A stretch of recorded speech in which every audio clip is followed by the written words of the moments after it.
The studio buzzed with anticipation as the audience filled their seats. The energy was high. Today's guest was Jennifer Garner, the Hollywood actress everyone seemed to adore. Known for her wholesome charm and graceful intelligence, she wasn't the type to stir controversy. Still, the producers of The View knew that anytime Joy Behar shared a table with someone who radiated calm perfection, sparks had a way of flying. The morning felt charged, like everyone sensed something unexpected might happen. The theme song blared through the speakers, the audience cheered, and Whoopi Goldberg, as always, led with her familiar smile. "Good morning, everyone. We've got a special show today," she began. "She's an award-winning actress, an advocate for children and education, and just one of the kindest people you'll ever meet. Please welcome Jennifer Garner." The applause was deafening as Jennifer stepped out in a cream blouse and tailored navy pants, her smile bright and easy. She waved to the audience, her warmth filling the room instantly.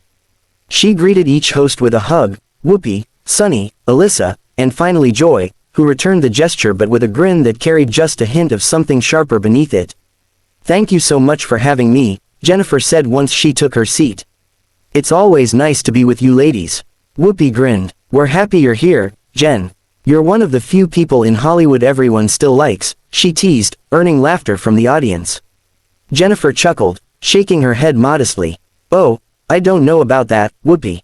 But I do try to keep things peaceful. Life's too short to live in chaos." That line, lighthearted and harmless as it was, already had Joy raising an eyebrow. She leaned forward, resting her chin in her hand. "Peaceful? Huh, that's easy to say when you've got a team to keep life calm for you," she said with a smirk. Jennifer laughed softly, not missing a beat. "I don't have a team for life, Joy. I've got 3 kids and a lot of laundry. I'm just like every other mom trying to make it through the day without losing her keys." The audience laughed and applauded, but Joy wasn't done. "Oh, come on, Jen. You say that, but you live in a mansion. You've got people helping you. That's not exactly every other mom," she said, her tone playfully dismissive but with a clear undercurrent of challenge. Sunny shifted in her seat, glancing between them. Whoopi gave Joy a warning look, as if to say, "Don't start yet." Jennifer's smile didn't falter. "You're right, Joy, I have help, and I'm grateful for it. But having help doesn't mean I don't have real struggles. I still wake up worried about my kids, about the world they're growing up in, about how I'm doing as a mom. Those are things no amount of help fixes." The crowd murmured approvingly. Jennifer's voice had a quiet strength that made people lean in. She wasn't defensive, she was real. Joy chuckled, shuffling her cards. "That's a nice sentiment," she said, "but let's be honest, when Hollywood stars talk about their struggles, it's hard for people watching at home to relate. You're talking about problems from a place of privilege." Jennifer nodded slowly, taking a sip from her mug before responding. "I completely understand that," she said thoughtfully. "But I think struggle is relative. Everyone's pain feels big to them. Comparing who's allowed to feel something doesn't make anyone better, it just divides us more." The audience applauded again, and Whoopi grinned. "Now that's a word right there," she said, clearly impressed. Joy smirked, but there was a flicker of irritation in her eyes. "So you're saying all pain is equal?" she asked pointedly. Jennifer tilted her head slightly. "I'm saying all pain is real," she replied. "What's small to one person might feel huge to another. You never know what someone's carrying." For a moment, the tension softened. Even Joy seemed to pause, her expression unreadable. But she wasn't finished, she never was. "Okay," she said finally, "but you've got to admit, Jen, it's easy to say that when you're famous, rich, and adored by everyone. I mean, you're not exactly living paycheck to paycheck, right?" A low murmur ran through the audience. The remark was blunt, even by Joy's standards. Jennifer's expression remained calm, but her eyes flickered with something steely.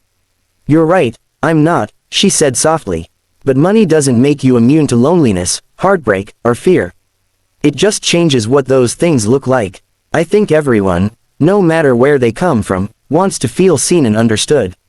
The audience erupted in applause, louder this time.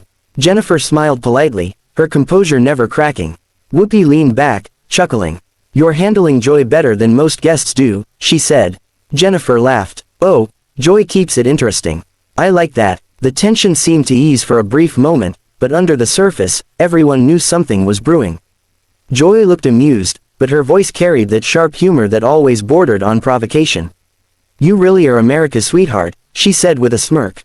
But I wonder, do you ever get tired of pretending to be perfect? The audience gasped softly. Whoopi immediately muttered, "Oh, here we go," under her breath. Jennifer's smile didn't move, but her eyes locked on Joy's. "I've never pretended to be perfect," she said, her tone even, calm, but undeniably firm. "If anything, I think people appreciate that I don't pretend. I just try to be kind. It's not that complicated." Joy gave a little laugh, tapping her cards against the table. "Kindness doesn't always get you far in this world." Jennifer tilted her head slightly, her voice soft but confident. "Maybe not," she said, "but unkindness doesn't get you anywhere either." The audience broke into cheers. Whoopi slapped the table, laughing, while Sunny smiled, clearly impressed.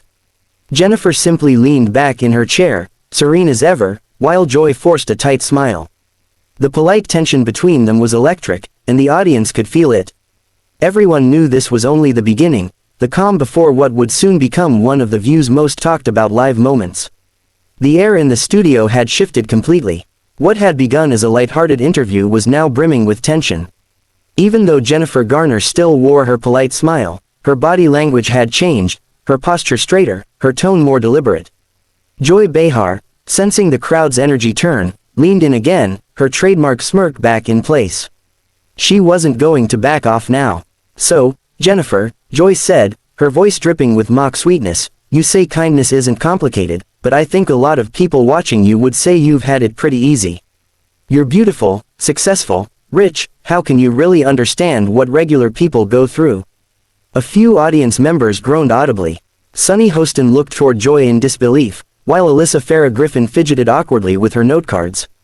Whoopi just sighed, muttering under her breath, "Lord, give me strength." Jennifer didn't rush to answer. She just looked at Joy, calm and collected, before setting her mug down carefully. "Joy," she said softly, "I don't think compassion has an income bracket. You don't need to live someone else's life to care about what they're going through." The audience clapped, but Joy wasn't deterred. "Oh, I'm sure you care," she said, her voice light but her words cutting.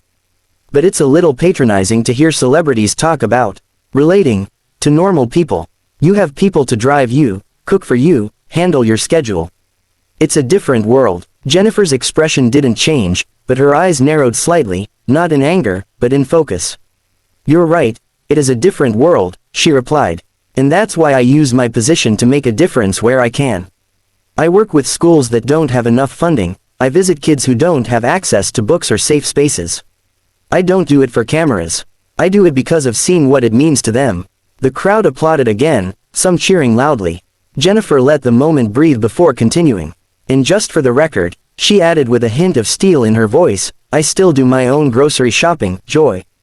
The audience burst into laughter and applause, and even Whoopi cracked a grin. "See, that's the difference between you and me," Whoopi joked. "If I go to the grocery store, I come back with half of aisle 6 and forget what I went for." Jennifer laughed warmly, the tension easing for a moment. But Joy wasn't finished. She leaned forward again, determined to regain control of the exchange. "All right, but let me ask you something real," she said. "You talk a lot about positivity and grace, but don't you ever get tired of pretending to be this nice all the time?" "Nobody's that perfect." The crowd gasped. Whoopi shot Joy a look that could cut glass. "Joy," she warned. Jennifer blinked once, then smiled faintly, though this time it didn't reach her eyes. Her voice, when she spoke, was low but firm. "I don't pretend to be nice, Joy," she said. "I am nice. There's a difference. Pretending is what you do when you want people to believe something that isn't true. Kindness is just a choice. One you can make every day, even when other people make it difficult." That landed like a thunderclap. The audience erupted into applause so loud it drowned out everything else. Jennifer sat quietly, letting the moment speak for itself, while Joy shifted in her seat, visibly flustered but trying to laugh it off. "Oh, so now I'm the villain," Joy said, forcing a chuckle. Jennifer tilted her head, her tone cool and measured. "I don't think there are villains here," she replied. "Just different ways of seeing the world. I try to see it through understanding instead of judgment." Sunny broke into a grin and clapped her hands. "That's the quote of the day right there," she said. Whoopi leaned back in her chair, shaking her head with a laugh. "Jennifer Garner just took Joy to school without raising her voice once," she said, half under her breath but loud enough for everyone to hear. The audience howled with laughter and applause. Joy forced a smile, pretending not to mind, but her body language told another story. She shuffled her cue cards, her smile stiff, her tone suddenly subdued. "Well," she said, clearing her throat, "I guess we've learned that the nicest people can throw shade too." Jennifer chuckled softly. "Not shade," she said. "Just light." That single line sent the audience into a frenzy. The applause was deafening, echoing across the studio. Whoopi stood up and clapped dramatically, laughing. "Girl, you need to come back every week," she said. Jennifer laughed, a genuine, easy sound that cut through the chaos. "Only if Joy promises to keep me on my toes," she said playfully. Joy managed a small laugh, nodding stiffly. "Oh, don't worry, I will." When the show went to commercial, the tension dissolved into murmurs of disbelief. The audience was still buzzing. Whoopi leaned toward Jennifer and whispered with a grin, "You handled that like a pro." Some folks would have walked off. Jennifer smiled and shrugged. "It's easy to stay calm when you know who you are," she said simply. By the afternoon, the clip had exploded online. The moment when Jennifer said, "Kindness isn't pretending, it's a choice," went viral across every platform. Headlines appeared within hours. Joy Behar humiliated after Jennifer Garner's brutal live clapback. Clips of Jennifer's poised responses circulated everywhere, paired with captions like, "This is how you clap back with class," and, "Jennifer Garner just ended the View without even trying." Even celebrities chimed in, praising Jennifer for her composure. Commenters called it a masterclass in elegance under fire. Later that week, a reporter asked Jennifer about the viral moment. She smiled, shaking her head. "I didn't mean to clap back," she said. "I just believe you can stand up for yourself without losing your grace." And with that, she proved once again what everyone had learned that morning: Jennifer Garner didn't need to raise her voice to win a fight. She just needed to stay calm, speak her truth, and let her kindness do the talking.